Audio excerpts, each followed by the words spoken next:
আজকের জুমার সংক্ষিপ্ত আলোচ্য বিষয় শবে বরাত, অর্থাৎ শাবান মাসের করণীয় এবং বর্জনীয়।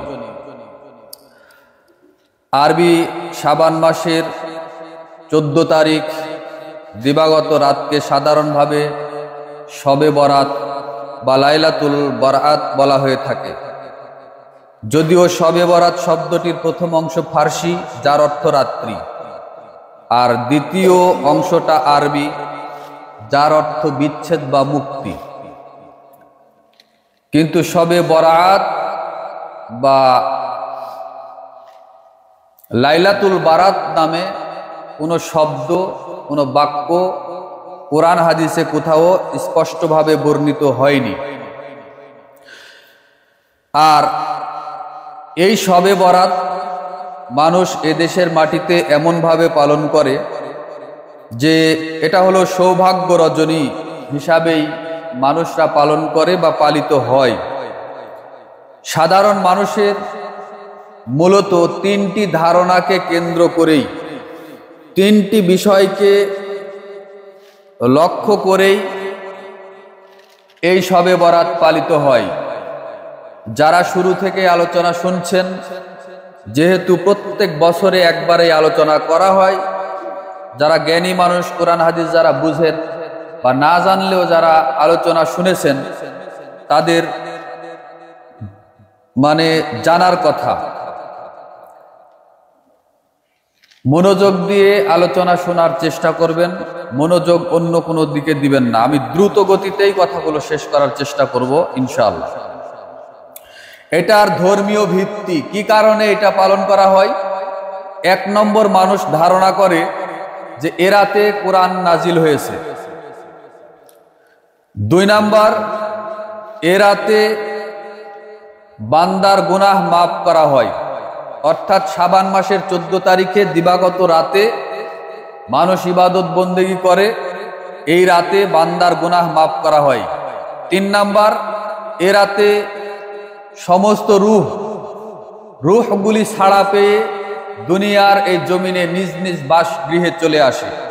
অর্থাৎ এই যে আসছে শাবান মাসের 14 তারিখ দিবাগত রাতে পৃথিবীর যত মানুষ মারা গেছে সব মানুষই পৃথিবীতে চলে আসবে ছাড়া পেয়ে। এইটা মানুষের ধারণা। মূলত এই 3টি কারণকে লক্ষ্য রেখেই এই শবে বরাত পালিত হয়ে থাকে। আর আরেকটি বিষয় হলো, শবে বরাত যারা পালন করে তারা ওই দিনে বা রাতে হালুয়া এবং রুটি খাওয়ার আয়োজন করে। আপনাদের এলাকায় হয় কিনা জানি না, আমাদের এলাকাতেও নাই। তবে বাংলাদেশের অনেক জায়গাতে বেশিরভাগ মানুষরাই কিন্তু এই শবে বরাত পালন করে এবং এই ধরনের অনুষ্ঠান, খাওয়া দাওয়ার আয়োজন করে। তো খাওয়া দাওয়ার আয়োজন, হালুয়া রুটি খেতে হবে কি জন্য? যেহেতু নবী করিম সাল্লাল্লাহু আলাইহি সাল্লামের দাঁত ভেঙে গেছিল উহুদের যুদ্ধে। তো উহুদের যুদ্ধে দাঁত ভেঙে গেছিল, যার কারণে আল্লাহ রাসূলকে ভালোবাসতে হবে, আল্লাহ রাসূল যা করেছে তাই করতে হবে, যা খেয়েছে তাই খেতে হবে। যার কারণে রাসূল সাল্লাল্লাহু আলাইহি সাল্লামকে ভালোবাসতে গিয়ে আমাদের দেশের মুসলমানরা কি করে? শবে বরাত পালন করে আর হালুয়া আর রুটি খায়। কিন্তু এই মুসলমান জানে না যে উহুদের যুদ্ধ হয়েছিল, সংগঠিত হয়েছিল কোন সময়। দাঁত যে রাসূল সাল্লাল্লাহু আলাইহি সাল্লামের ভাঙলো, এই দাঁত কি আপনার আমার জন্য ভাঙা কি জরুরি নাকি? উহুদের যুদ্ধে রাসূল সাল্লাল্লাহু আলাইহি সাল্লামের দাঁত ভেঙে গেছে, দান্দান মুবারক বলা হয়। দান্দান মুবারক কথাটা ঠিক নয়, এগুলি একটা বিদাতি কথা, ধর্মের নামে একটা বানানোর কথাবার্তা। টুপি মুবারক, দাড়ি মুবারক, এই সেই, অনেক কিছুই যে বলা হয়, এগুলি নয়। রাসূলের শানে যে কথাটা বেয়াদবি, সেটা প্রয়োগ করা যাবে না। অতিরিক্ত সম্মান দিতে গিয়ে রাসূল সাল্লাল্লাহু আলাইহি সাল্লামকে অপমান করা হয়, এটা করা যাবে না। বরং তার শানে যেই কথাটা মানায় সেভাবেই আমাদেরকে বলার চেষ্টা করতে হবে। তো উহুদের যুদ্ধ সংগঠিত হয়েছিল কখন সেটাই মুসলমানরা জানে না, অথচ ওই দিনকে কেন্দ্র করে, ওই দিনকে স্মরণ করে, ওই দাঁত ভাঙাকে কেন্দ্র করেই মুসলমানরা হালুয়া আর রুটি খাওয়ার আয়োজন করে। তো আপনাদেরকে আমি বলি, উহুদের যুদ্ধ সংগঠিত হয়েছিল কখন? আজকে আরবি শাবান মাস, তো শাবান মাসের 14 তারিখ বা 15 তারিখ রাতে মনে করেন যে হালুয়া রুটি খাবে, কিন্তু শাবান মাসের পরের মাসের নাম কি? রমাজান মাস। রমাজানের পরের মাসের নাম কি? শাওয়াল মাস। এই রমাজানের পরের মাসের নাম হলো শাওয়াল মাস, রমাজান মাসের পরের মাসের নাম হলো শাওয়াল মাস, রমাজান মাসের পূর্বের আগের মাসের নাম হলো শাবান মাস। তাহলে শাবান মাসের 14 তারিখ দিবাগত রাতে সিয়াম পালন করছে আর রাতে ইবাদত করছে, হালুয়া রুটি খাচ্ছে। ঠিক তার পরের মাস রমাজান, রমাজান মাসের পরের মাস হলো শাওয়াল মাস। এই শাওয়াল মাসের 7 তারিখে শনিবার সকাল 10টার সময় উহুদের যুদ্ধ সংগঠিত হয়েছিল, এবং সেই যুদ্ধ যতক্ষণ চলে তার মধ্যে একটা সময় রাসূল সাল্লাল্লাহু আলাইহি সাল্লামের দাঁতে তীর লেগে দাঁত ভেঙে যায়, সামনের দাঁত দুটা। এখন প্রশ্ন হলো, যারা এই রাসূল সাল্লাল্লাহু আলাইহি সাল্লামের দাঁত ভাঙাকে কেন্দ্র করে উহুদের যুদ্ধে দাঁত ভেঙেছে, এইটাকে কেন্দ্র করে যারা হালুয়া রুটি খাচ্ছে, ধরে নিলাম 1 সেকেন্ডের জন্য ধরে নিলাম এই সম্মানে যদি খায়ও, তাহলে কোন সময় খেতে হবে? শাওয়াল মাসের 7 তারিখে, যেই দিনে উহুদের যুদ্ধ সংগঠিত হয়েছিল সেই দিনে খেতে হবে। কিন্তু তা না খেয়ে এই বাংলাদেশের মুসলমান কোন সময় খাচ্ছে? তার আগের মাস রমাজান মাস, পুরো একটা মাস আছে, তারপরে তার আগের মাস শাবান মাসের মাঝামাঝিতে এই হালুয়া রুটি খেয়ে বাঙালি মুসলমানরা, ভারত বাংলাদেশের মুসলমানরা কি প্রমাণ করতে চায়, এটাই তো আমাদের বুঝে আসে না। কথা বুঝতে পারেননি মনে হয়। তাহলে উল্লিখিত যে বিষয়গুলো বললাম, তাহলে যুদ্ধ সংগঠিত হয়েছিল উহুদের যুদ্ধ রমাজান মাসের পরের মাস শাওয়াল মাসের 7 তারিখে শনিবার সকাল 10টায়। আরে ইতিহাস এখনো আয়নার মতো পরিষ্কার হয়ে আছে, প্রত্যেকটা দিন, তারিখ, সময়, ক্ষণ সব উল্লেখ করা আছে। অথচ সেগুলোকে বাদ দিয়ে মুসলমান এই শবে বরাত পালন করে, শাবান মাসের 14 তারিখ সিয়াম পালন করে, আর রাত্রিবেলা ইবাদত বন্দেগী করে। এটাই হলো মোটামুটি ধর্মীয় ভিত্তি, যেটা ধর্মের ভিতরে ঢুকিয়ে দিয়েছে। সম্মানিত দিনী ভাই বোন, আমি মনোযোগ আকর্ষণ করছি। আর এই শবে বরাত পালন যারা করে, তারা এই শবে বরাতকে বৈধতা দিতে গিয়ে তারা কুরআন থেকে আবার কিছু দলিল পেশ করে। সূরা আদ-দুখান, তাদের প্রথম দলিল হলো এটা যে সূরা আদ-দুখানের 3 নাম্বার এবং 4 নাম্বার আয়াত তাদের দলিল কি? আল্লাহ সুবহানাহু ওয়া তাআলা বলছেন, ইন্না আনজালনাহু ফি লাইলাতিন মুবারাকাতিন ইন্না কুন্না মুনজিরিন। আল্লাহ সুবহানাহু ওয়া তাআলা বলছেন যে নিশ্চয় আমি এই কোরআনকে অবতীর্ণ করেছি, নাজিল করেছি এক বরকতময় পূর্ণ রাতে। কথাটা খুব খেয়াল রাখবেন। আলোচনা এর আগেও অনেকবার করেছি, আজকেও আবার নতুন করে মনোযোগ দিয়ে শোনার চেষ্টা করেন। তো আল্লাহ সুবহানাহু ওয়া তাআলা বলছেন যে ইন্না আনজালনাহু ফি লাইলাতিন মুবারাকাতিন, নিশ্চয় আমি এই কুরআনকে নাজিল করেছি এক বরকতময় পূর্ণ রাতে। ইন্না কুন্না মুনজিরিন, আর এই রাতে অনেক বড় বড় প্রজ্ঞাপূর্ণ বিষয় মানে কি প্রয়োগ করা হয়ে থাকে। তো ফিহা ইউফরাকু কুল্লু আমরিন হাকিম, এ রাতে প্রত্যেক প্রজ্ঞাপূর্ণ যে বিষয়গুলো রয়েছে এগুলি স্থিরীকৃত হয়। এখন সূরা আদ-দুখানের 3 নাম্বার 4 নাম্বার আয়াত তাদের দলিল। তো এই আয়াতের তাফসীর, এই আয়াতের ব্যাখ্যা সাধারণ মানুষ করবে, না যার উপরে কোরআন অবতীর্ণ হয়েছে তিনি আগে করবেন? তিনি আগে করবেন, তারও আগে করবেন যিনি কোরআনটা নাজিল করেছেন। তিনি যদি আমাদের অর্থাৎ আল্লাহ রাব্বুল আলামিন যদি স্পষ্ট করে দেন যে কোরআনটা কোন সময় নাজিল হয়েছিল, কোন রাত্রিতে নাজিল হয়েছিল, তাহলে এখানে আর কোনো মতানৈক্য থাকে না। যেহেতু শবে বরাত যারা পালন করছে ওরা বলছে যে কোরআন নাজিল হয়েছে শাবান মাসের 14 তারিখ রাতে, দিবাগত রাতে।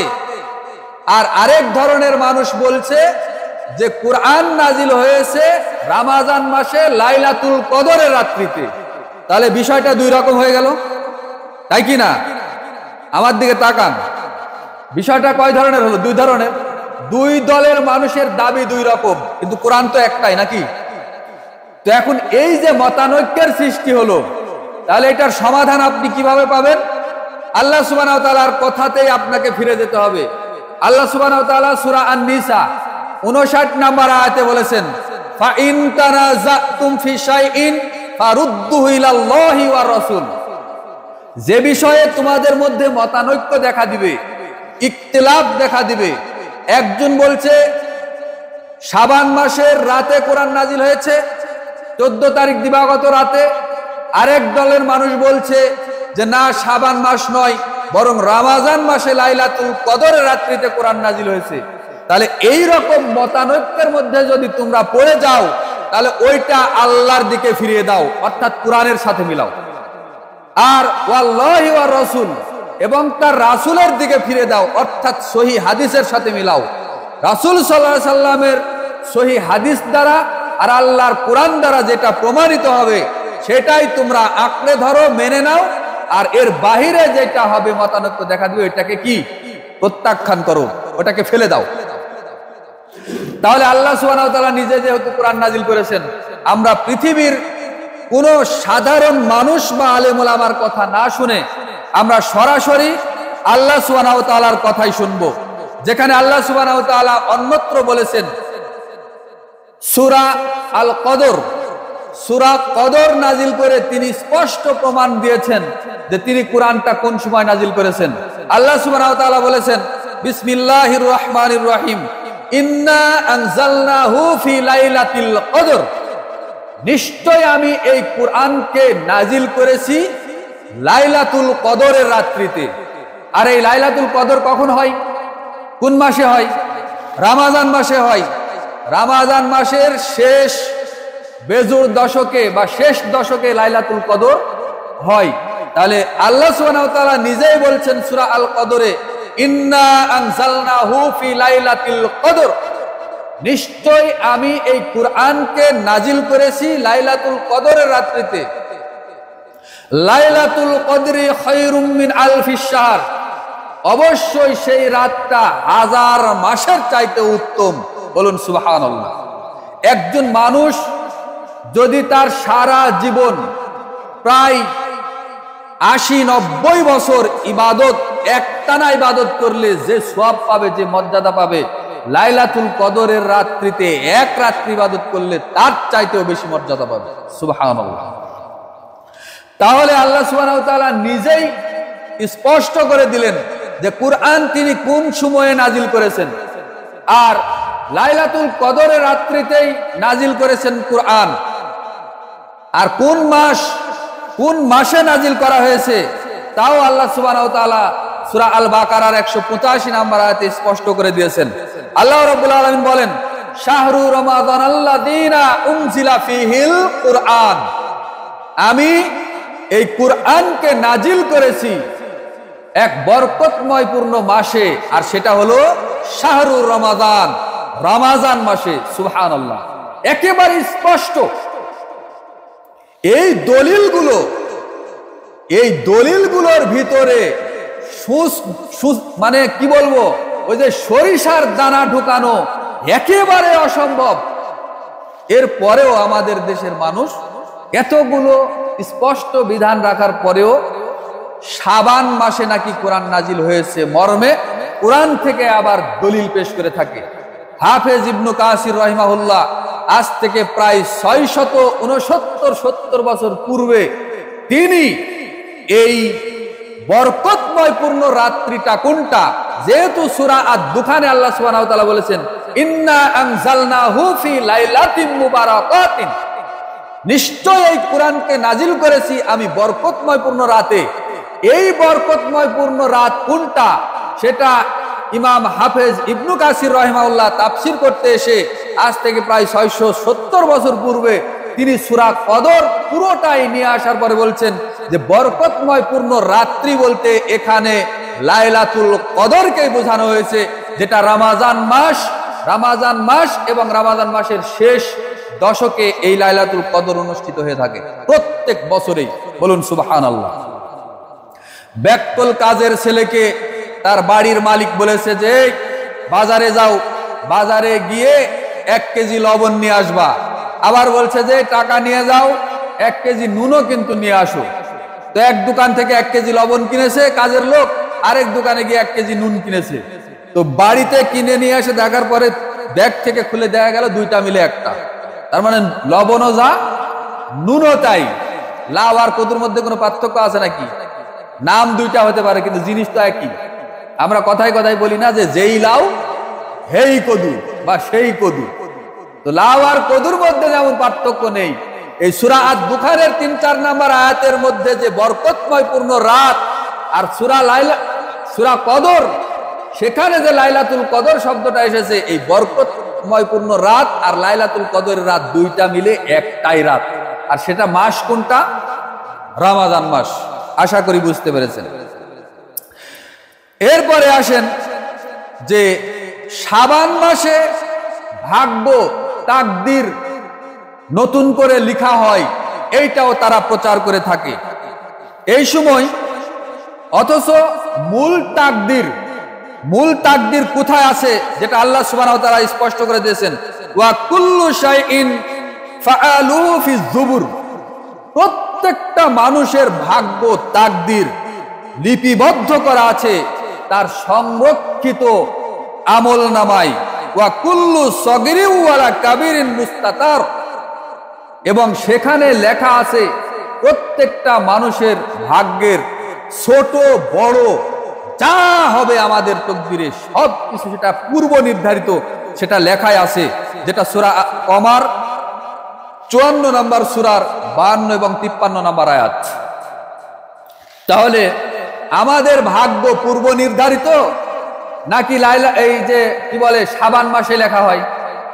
তো কোরআনের আয়াত বলছে, আল্লাহ বলছে যে প্রত্যেকটা মানুষের বা জিনের ভাগ্য পূর্ব নির্ধারিত।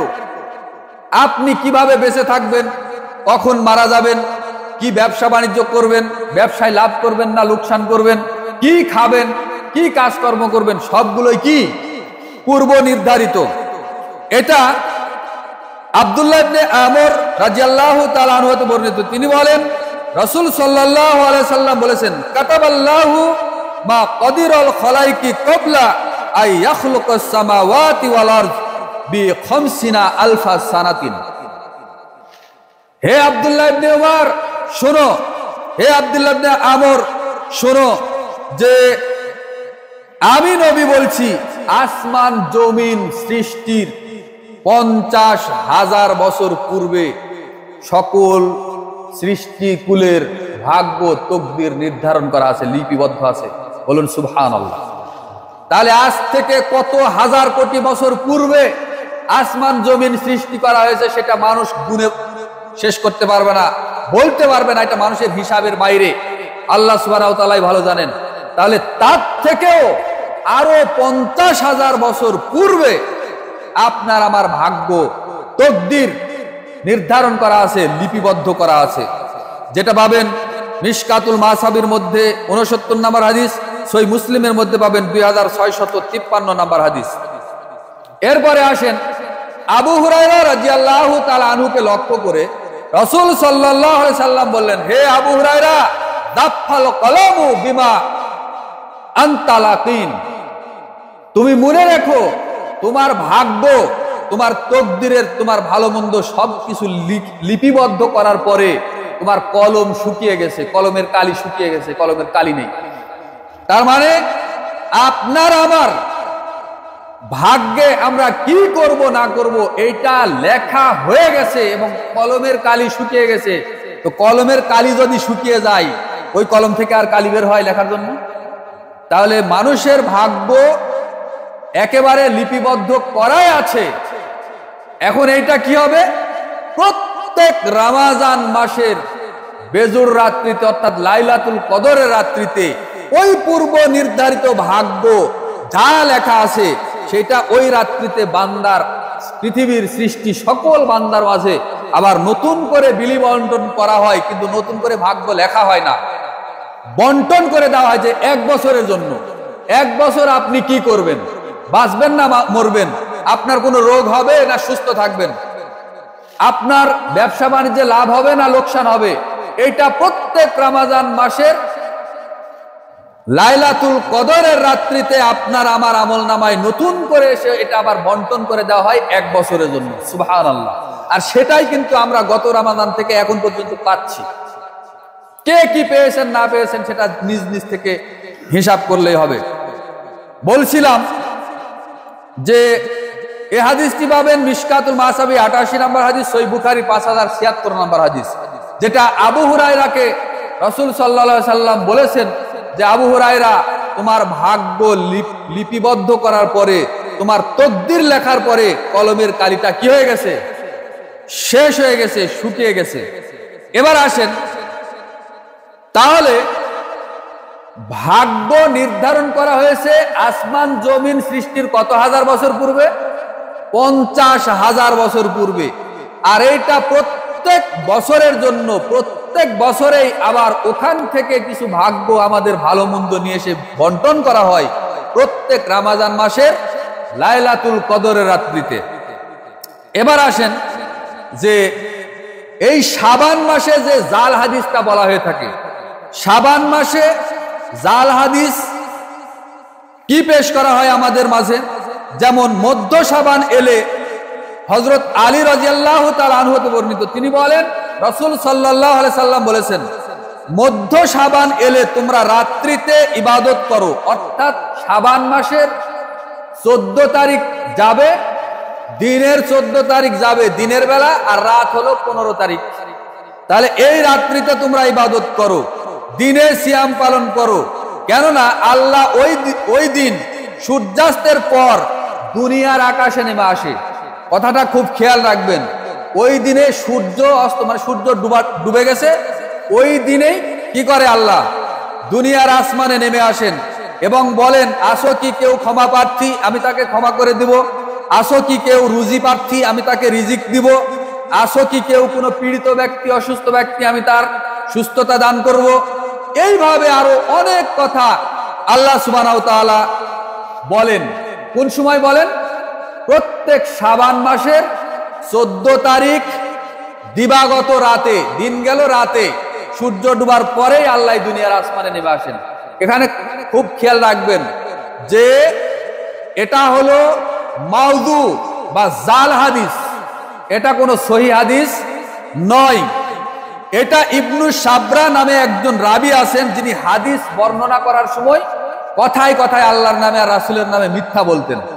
উনি হাদিস জালকারী, রিজাল শাস্ত্রে হাদিস বিশারদগান যেটা উল্লেখ করেছেন যে এই ইবনু আবি অর্থাৎ আব্দুল্লাহ ইবনু আবি সাবরা নামে একজন যে রাবি আছে এই হাদিসের সনদের ভিতরে, এ হলো জাল, এ হলো মিথ্যুক, এ আল্লাহর নবীর নামে মিথ্যা হাদিস বানিয়ে চালিয়ে দিত। দ্বিতীয় কথা হলো, এ হাদিসটি সহিহ হাদিসের বিরোধী হয় অগ্রহণযোগ্য। কেননা একই মর্মে বিশুদ্ধ সহিহ হাদিস বর্ণিত হয়েছে, যেটা আপনার ইবনু মাজার 98 পৃষ্ঠায় পাওয়া যাবে এবং ইবনু মাজার 1366 নম্বর হাদিস এবং সহিহ বুখারীর 1145, 6321 এবং 7494 সহ কুতুবে সিত্তার ভিতরে অর্থাৎ বুখারী, মুসলিম, আবু দাউদ, তিরমিজি, নাসাই, ইবনে মাজাহ, এই 6টা কুতুবের সিত্তার বাহিরেও আরো যত কিতাব আছে, আপনার বুলুগুল মারাম, মিনাদুল্লাতিল আহকাম, রিয়াজুস সালিহিন, এরপরে আপনার দারাকুতনি, মুয়াত্তা মালিক, মুসনাদে বাজ্জার, মুসনাদে মালিক, এরপরে মুসনাদে আহমদ সহ আরো যত হাদিস গ্রন্থ আছে, প্রায় 30 জন সাহাবী থেকে বিশুদ্ধ হাদিস বর্ণিত হয়েছে এর বিপরীতে, এই জাল হাদিসের বিপরীতে। তাহলে আমরা একটা মাত্র জাল হাদিস মানতে গিয়ে 30 জন সাহাবী সহ প্রায় 50টা সহিহ হাদিসের বিরোধী আমল এদেশের মানুষ করছে এই শবে বরাত পালন করতে গিয়ে। তাহলে এখানে আর কোরআন হাদিসের আল্লাহর এবং আল্লাহ রাসূলের সাহাবীদের মান মর্যাদা থাকলো? অবশ্যই থাকলো না। এবং সেখানে মধ্য শাবানের রাত্রি, লাইলাতুন নিসফি মিন শাবান, এই বাক্যটা এখানে বানিয়ে ঢুকিয়ে দেওয়া হয়েছে, অর্থাৎ মধ্যরাত্রি বলে জাল হাদিসের মধ্যে ঢুকিয়ে দেওয়া হয়েছে। অথচ সহিহ হাদিসের মধ্যে আছে সুলুসুল লাইলিল আখির, অর্থাৎ প্রত্যেকটা রাতের শেষ ভাগের 3 ভাগের শেষ ভাগে আল্লাহ সুবহানাহু ওয়া তাআলা এই দুনিয়ায় আসেন না? হাদিস শুনেননি? আমি বলছি।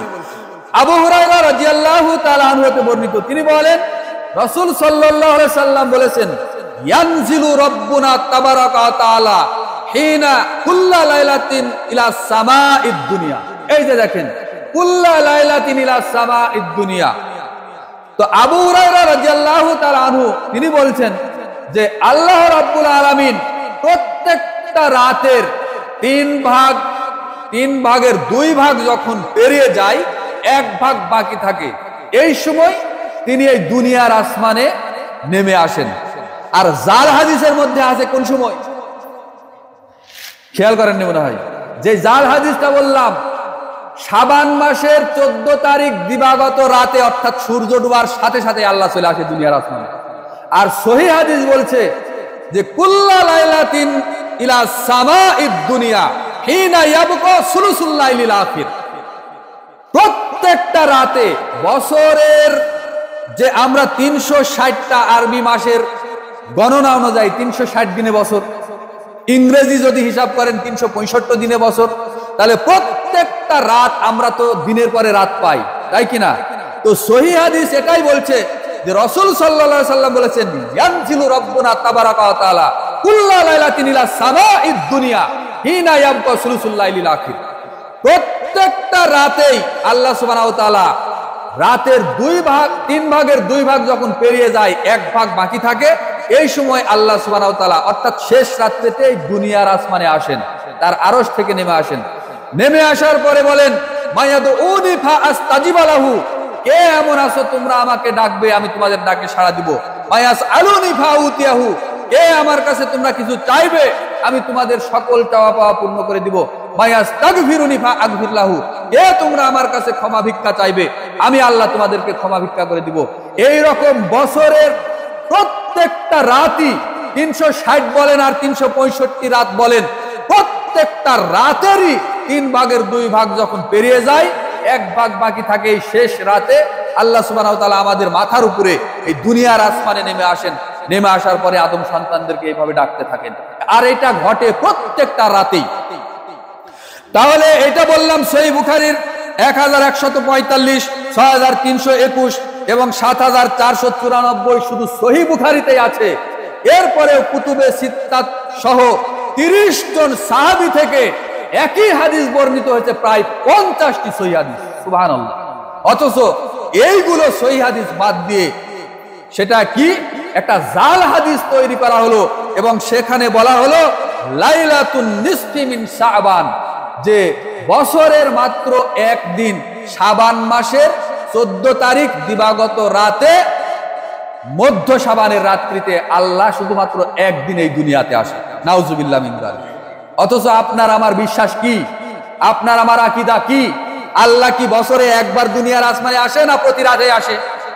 প্রত্যেক রাতে আসে, যেটা 30 জন সাহাবী হাদিস বর্ণনা করেছেন। আর বুখারী মুসলিমের হাদিসের বিপরীত যে কোনো হাদিস গ্রন্থে যদি হাদিস থাকে সহিহ হাদিসের বিপরীতে, মনে করবেন যে ওই হাদিসটা হলো সাজ, ওটা দুর্বল, হয় এটা জয়ীফ হবে, নতুবা কি হবে?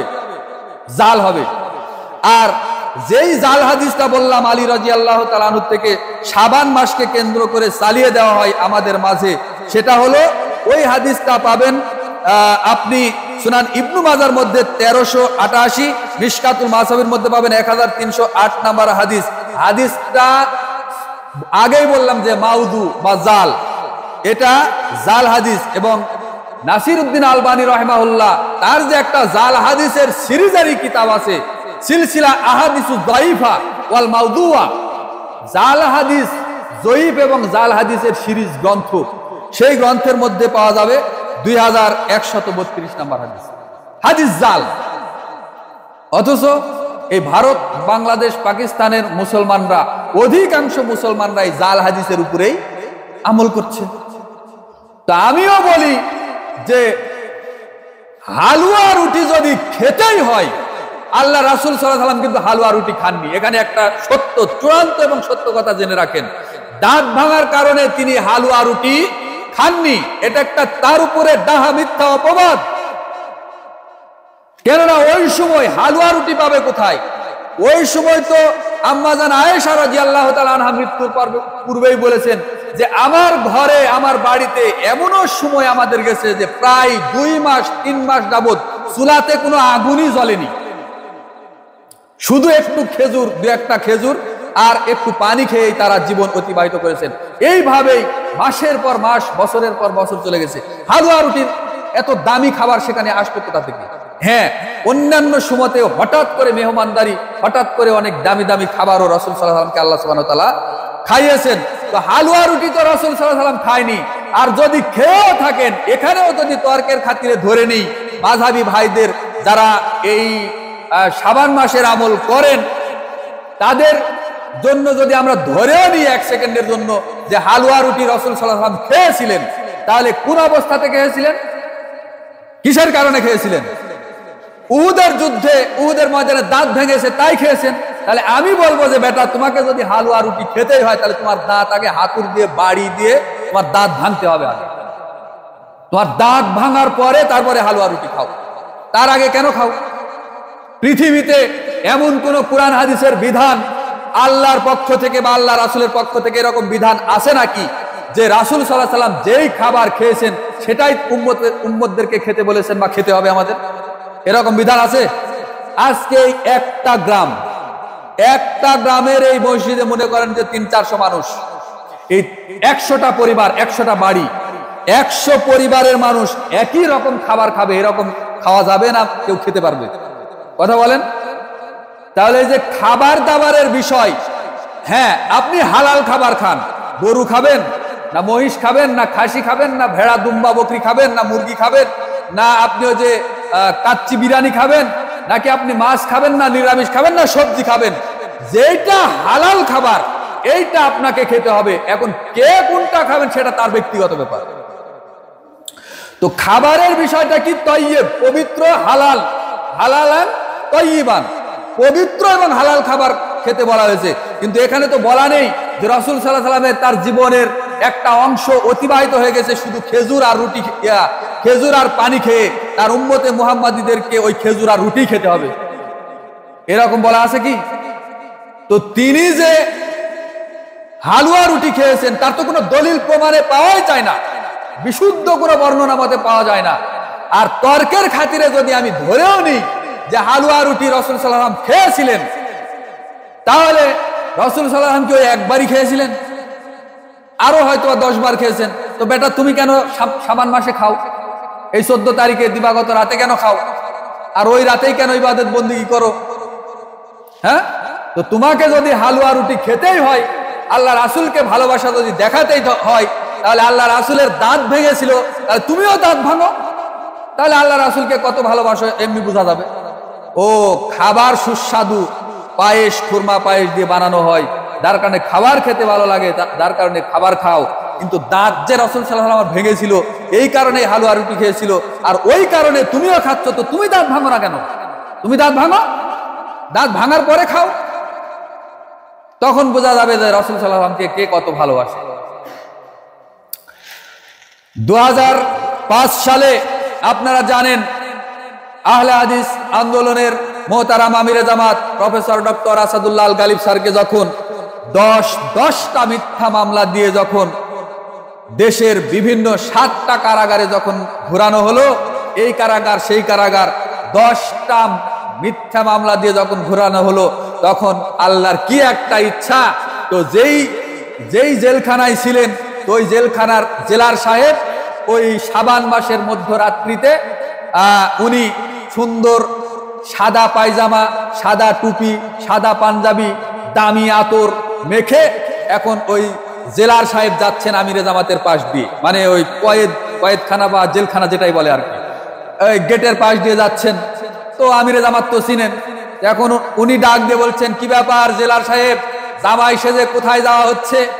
আপনাকে তো আজকে পোশাকে দেখছি না, সরকারি পোশাকে দেখছি না, তো আপনি জামাই সেজে কোথায় যাচ্ছেন?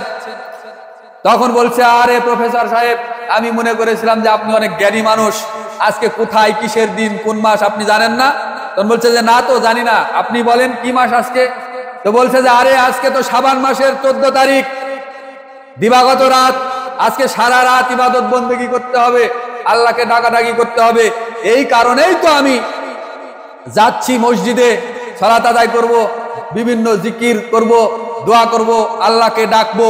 আপনি জানেন না আল্লাহ আজকের রাতে এখন প্রথম আসমানে আছেন?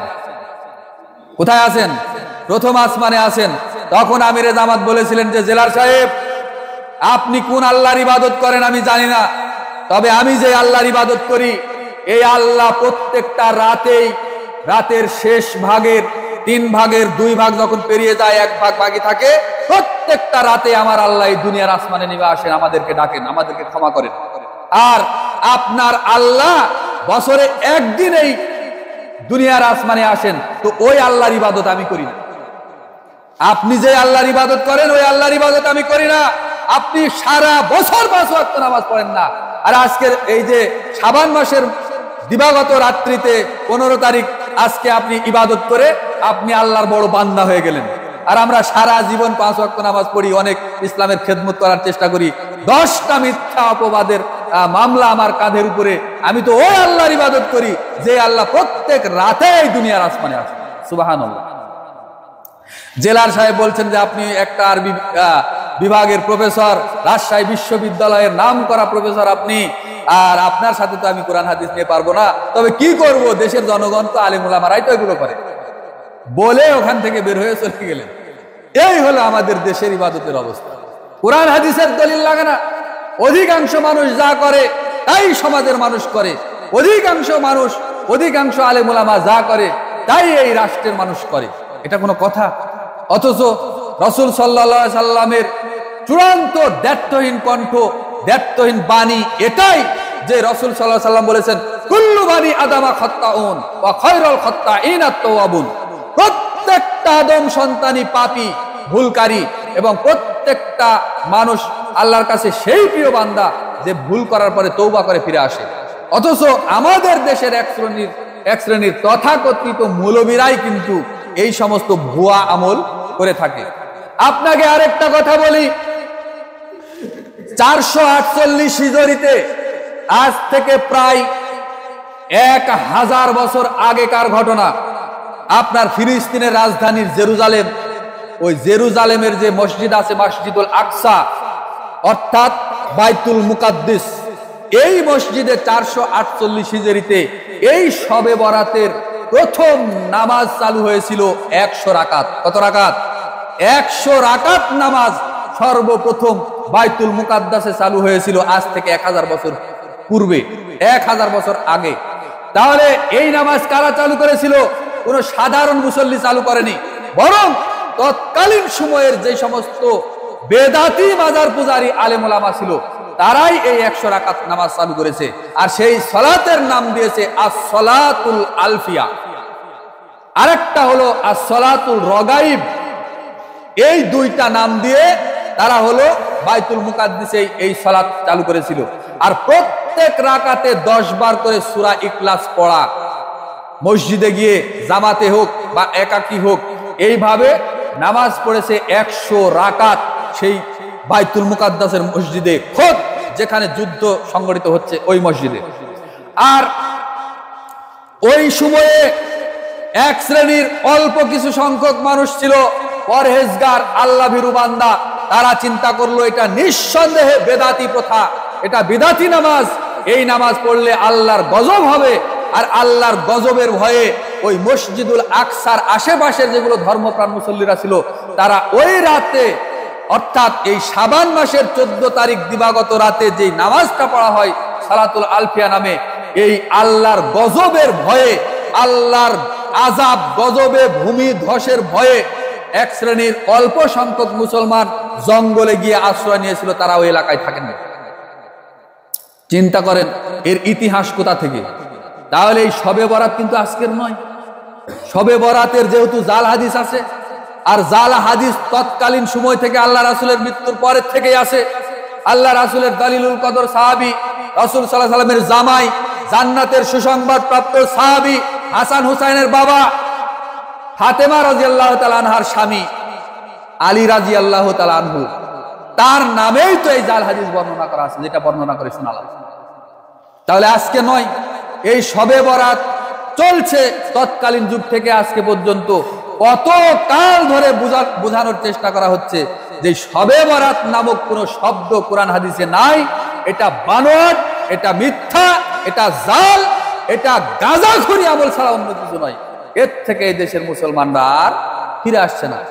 সহিহ হাদিস, শত শত সহিহ হাদিস বর্ণিত হয়েছে, এগুলি বাদ দিয়ে জাল হাদিসেরই উপরে আমল করছে। এখন আমার লাস্ট মেসেজ, সময় শেষ হয়ে গেছে। তাহলে শাবান মাসে আপনি করবেন কি? শাবান মাসের শুরু থেকে শাবান মাসের শেষ অবধি, শেষের 2-1টা দিন বাদ দিয়ে আপনি সিয়াম পালন করেন, একটা না, কেউ বাধা দিবেন আপনাকে। কেন?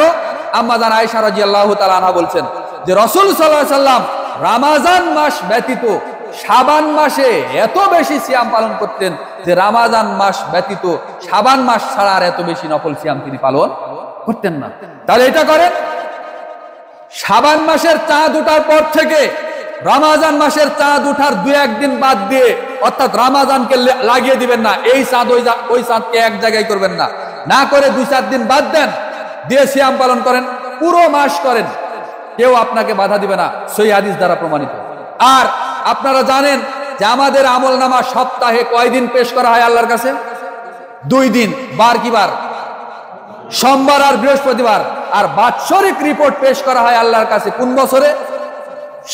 শাবান মাসে। প্রত্যেক বছরে একবার পেশ করা হয় আমাদের আমলনামা আল্লাহর কাছে, সেটা হলো শাবান মাস। এখন এই শাবান মাসের কোন তারিখে, কয় তারিখে, কোন সময়ে আল্লাহর কাছে শাবান বাৎসরিক রিপোর্ট পেশ করা হবে, আমলের হিসাব আল্লাহর কাছে ফেরেশতারা পেশ করবেন, এটা আল্লাহর নবীও জানেন না। আর আল্লাহর নবী জানেন না বিধায় তাকে জানিয়ে দেওয়া হয়নি, বিধায় তিনি এই শাবান মাসের প্রায় অধিকাংশ দিন, অর্থাৎ প্রায় রমজান মাস পর্যন্ত তিনি রমজানকে ঠেকিয়ে দিতেন না, 2-4 দিন মাঝখানে গ্যাপ দিতেন, দিয়ে তিনি এই শাবান মাসও প্রায় সিয়াম পালন করতেন। কেন? রাসূল সাল্লাল্লাহু আলাইহি ওয়াসাল্লাম বলেছেন যে আল্লাহর কাছে সবচাইতে ইবাদতের দিক দিয়ে বেশি প্রিয় ইবাদত হলো সিয়াম। আর আমার বাৎসরিক রিপোর্ট আল্লাহর কাছে পেশ করা হোক, এমন অবস্থায় আমি পছন্দ করি যে আল্লাহর কাছে রিপোর্ট পেশ করা হলো, আর আল্লাহ দেখবে যে ওই সময় আমি নবী সিয়াম পালন করছি। সুবহানাল্লাহ। তাহলে আপনি এই পুরো শাবান মাস এইভাবেই সিয়াম পালন করেন।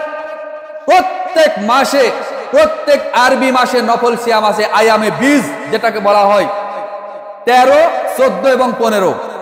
তো 13 এবং 14, 15 এই 3 দিন যারা সিয়াম পালন করবে, এই শাবান মাসের 14 তারিখ তার সিয়াম পালন করবে না? কথা বলেন, করবে কিনা? তাহলে আয়ামে বীজের সিয়াম পালন করেন। এই যে আগামী কয়েকদিন পরে এই শাবান মাসের 13, 14 এবং 15, পুরুষ মানুষেরা এগুলো করতে বড় অক্ষম, আর মহিলা মানুষেরা এই আমলগুলো করতে বড় সক্ষম। মা বোন, আমি আপনাদেরকেও বলি, ভাই আপনাদেরকেও বলি, যদি সিয়াম পালন করতেই হয় তাহলে কালকেই রাখেন, কালকে থেকে করা শুরু করে দেন। একবারে রমজান মাসের চাঁদ ওঠার আগ পর্যন্ত 2-3 দিন বাদ দেন, দিয়ে সিয়াম পালন করেন। মাঝখানে আপনার আয়ামে বীজের এই নেকিও পাবেন, 3 দিন থাকা হবে। আবার শাবান মাসের নফল সিয়ামের অনেক ফজিলত আপনি পাবেন। আল্লাহ সুবহানাহু ওয়া তাআলা আমাদের কবুল এবং মঞ্জুর করুন, আমিন ইয়া রাব্বাল আলামিন। বারাকাল্লাহু লানা ফিল কুরআনিল আযীম ওয়া নাফা'না বিল আয়াতি ওয়াজ যিকরিল হাকীম। আকুলু কাওলি হাযা ওয়া আস্তাগফিরুল্লাহ আযীম লানা ওয়া লাকুম কাফাতুল মুসলিমিন ফাস্তাগফিরুহু ইন্নাহু হুয়াল গফুরুর রহিম।